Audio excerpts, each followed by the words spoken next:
Hello, everyone. I was sitting here doing some reflecting on my grandmother, and I thought about sharing with you guys this trip down memory lane. Here's an example of how my grandmother would handle business.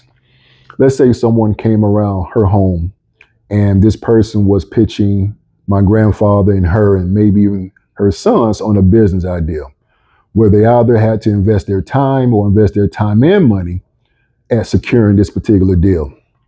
So my grandmother was old school. So she would send all the little kids out the house and she would tell them, do not come back in until I tell you to. Now I was a little older, so she allowed me to sit around the house and listen to what was going on. And so after the person finished pitching their business idea to them, she would then cook up a nice old country meal.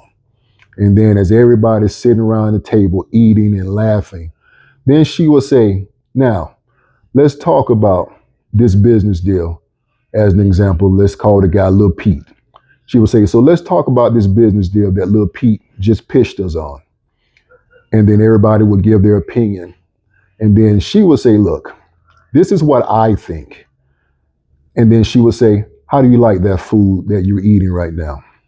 And everybody would say, oh yeah, that food is great. That food is great. And by the time they finish eating that great, beautiful country meal, drinking that sweet tea or that lemonade, my grandmother was able to persuade everyone on her side. So that's how some country folks, when I was growing up, was able to get their point across without yelling, without screaming, just simply being very persuasive. I hope that helps some people. Talk to you soon.